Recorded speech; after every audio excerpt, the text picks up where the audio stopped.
পানচৈত আৰু দুনাই উঠিছানে অনুসূয়া, কবি গজেন মিলি।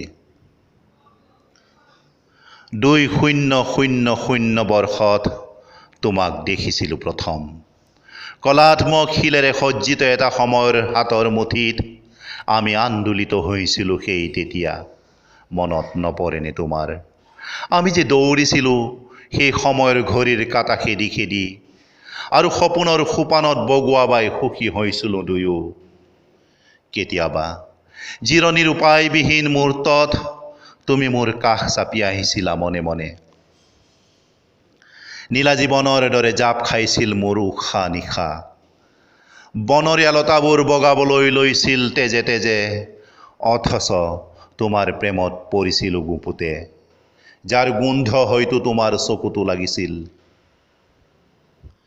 সেই মিঠা লগা মুহূৰ্তবোৰে মোক এতিয়াও আমনি কৰে বাৰে বাৰে মনে মনে। কি জানিবা তুমিও মোৰ ৰঙা গোলাপৰ বাগিচাৰ মালি হোৱাৰ সপোন দেখিছিলা আনে ক'ব নোৱাৰাকৈয়ে। কেতিয়াবা নিজৰ ওপৰতে খঙত ধিক্কাৰ কৰি উঠোঁ, কিয়নো উতলি নুঠিল সেই মুহূৰ্তত মোৰ তেজ মঙহত ফাগুনৰ বাহ। সাহসী যোদ্ধাৰ দৰে কিয় পোনাব নোৱাৰিলোঁ তোমালৈ ঋতুবাসনাৰ বাসন্তীৰ বান। পানচৈত আৰু দুনাই কেতিয়াবা উঠিছানে অনুসূয়া? বিশ্বনাথ ঘাটত উমাটোমনিৰ লক্ষ্যৰে নাওত উঠোতে তুমি যে কঁপি উঠিছিলা নদীৰ দৌত কণমানিৰ দৰে। উচুপি উঠিছিলা কেঁচুৱাৰ নিচিনাকৈ আৰু মোৰ বুকুৰ চোলাৰ বোতাম ছিঙিছিলা। মনত পৰেনে কেতিয়াবা কথাবোৰ?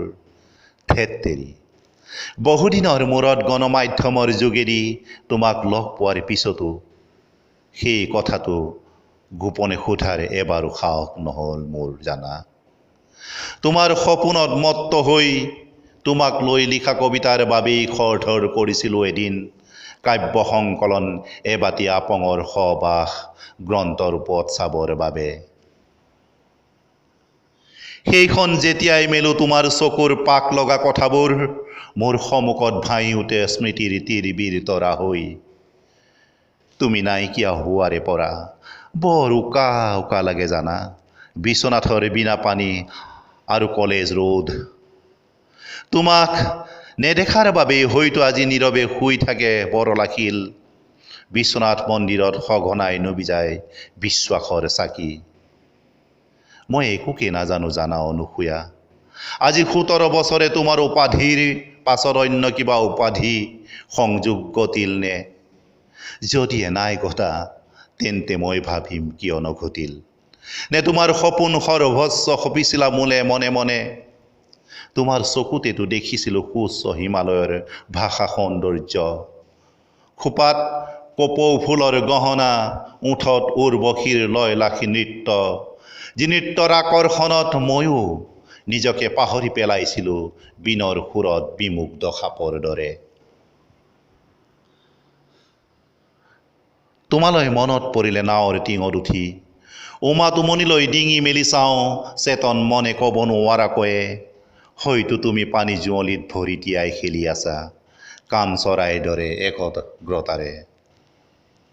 এদিন আহিবা গ্ৰন্থ মেলালে, এবাতি আপঙৰ সবাসৰ পৃষ্ঠা মেলি দেখুৱাই দিম কিদৰে অতি আগ্ৰহেৰে লিপিবদ্ধ কৰি থৈছোঁ তোমাৰ বিষয়ে সুৰক্ষিতভাৱে।